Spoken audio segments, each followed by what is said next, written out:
Bonjour à toutes et à tous, aujourd'hui on va plonger au cœur d'un genre littéraire qui a complètement révolutionné le siècle des Lumières, le roman épistolaire.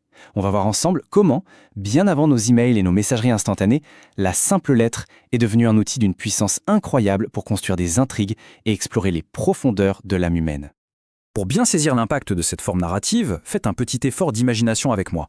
Imaginez un roman qui serait entièrement composé d'échanges de SMS, de DM ou d'images.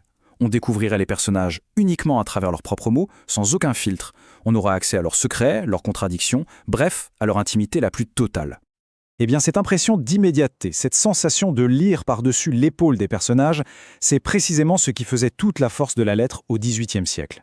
À une époque où la correspondance était un véritable art de vivre, un lien social essentiel, les romanciers se sont emparés de cette pratique pour en faire une forme narrative absolument redoutable.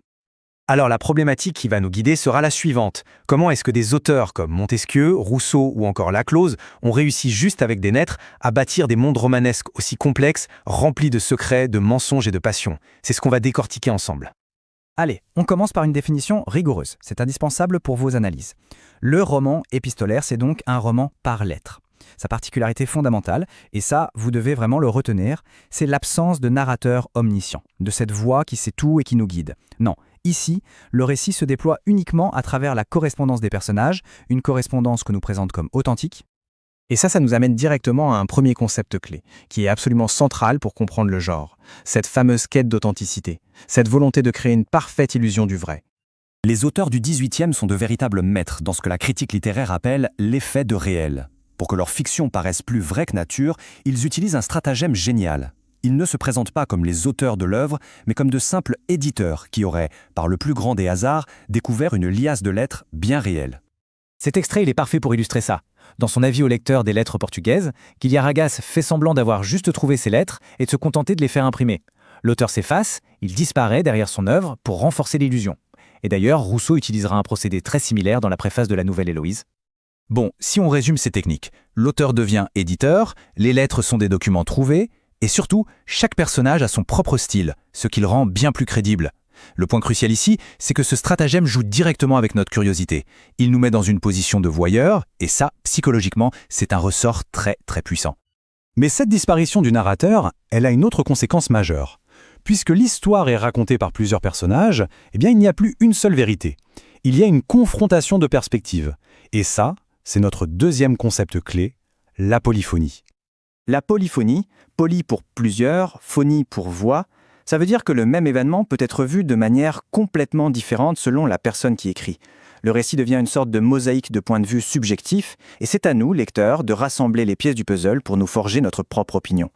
L'intérêt de ce procédé, il est énorme. Il permet une analyse psychologique d'une profondeur inédite. Un personnage n'est plus juste décrit de l'extérieur, il se révèle lui-même, à travers sa propre plume, avec ses failles, ses mensonges, ses contradictions. On va prendre un exemple très concret, vous allez voir. Cet exemple des lettres persanes de Montesquieu est absolument brillant. Le même jour, Usbek écrit à deux personnes. À son eunuque, il se montre comme un despote oriental, cruel et autoritaire. Mais à son ami, il se plaint. Il se dépeint comme un homme malheureux et pitoyable. Alors, qui est le vrai Usbek? Eh bien, les deux à la fois. La forme épistolaire révèle ici toute la complexité d'un être humain. Alors, maintenant qu'on a ces deux outils en main, l'effet de réel et la polyphonie, on voit que le roman épistolaire devient un instrument d'exploration ultra polyvalent. Il permet d'analyser aussi bien les rouages d'une société que les replis les plus secrets de l'âme humaine. Voyons ça de plus près. Chez Montesquieu, la lettre est clairement une arme de critique sociale. En faisant décrire la société française par ses personnages persans, il utilise ce qu'on appelle le regard étranger. Leur fausse naïveté permet de dénoncer l'absurdité des coutumes et des institutions de la France de l'époque, notamment le pouvoir absolu du roi. Chez Laclause, changement complet d'ambiance. Ici, la lettre devient une arme de manipulation. C'est par lettre que les libertins, Valmont et Merteuil, planifient leurs conquêtes, séduisent et finalement détruisent leur proie. La correspondance devient le champ de bataille de la stratégie libertine, où chaque mot est une arme. Avec Rousseau, on bascule dans autre chose. La lettre devient le lieu de l'introspection. Elle permet à Julie d'analyser, de disséquer la naissance de sa passion pour Saint-Preux. C'est une confession intime où le sentiment amoureux est analysé avec une précision presque scientifique. La lettre est ici un miroir de l'âme. Et enfin, le roman par lettres peut pousser le curseur jusqu'au paroxysme de la passion tragique. Dans sa toute dernière lettre avant de se suicider, le jeune Werther de Goethe exprime un lyrisme éperdu. La lettre devient le testament d'un amour impossible, le cri ultime d'une âme qui est déjà, en fait, romantique. Bien, après cette analyse, on va synthétiser les éléments absolument fondamentaux que vous devez maîtriser pour le baccalauréat. Là, je vous demande une attention maximale, c'est le moment stratégique. Ce tableau, il faut le connaître sur le bout des doigts. C'est impératif d'être capable d'associer chaque œuvre majeure à son auteur, son thème principal et le concept littéraire qui va avec. Pour Montesquieu, le regard étranger, pour Rousseau, l'introspection, pour Laclos, la manipulation. C'est vraiment la base pour construire une argumentation solide le jour des épreuves. De la même manière, la maîtrise de ce vocabulaire technique est non négociable. Savoir utiliser à bon escient des termes comme effet de réel, polyphonie ou regard étranger dans une copie ou à l'oral, ça montre tout de suite que vous avez compris les enjeux du genre et ça va systématiquement valoriser votre analyse. Et voici l'idée centrale, la thèse que vous devez retenir et qui doit structurer votre pensée. La forme épistolaire n'est jamais un simple décor.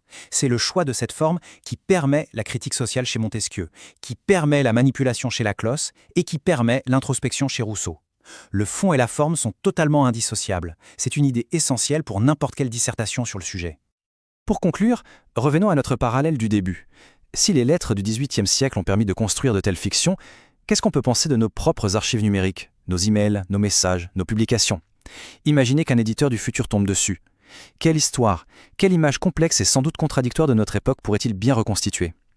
C'est une ouverture qui, je l'espère, vous donnera matière à réfléchir.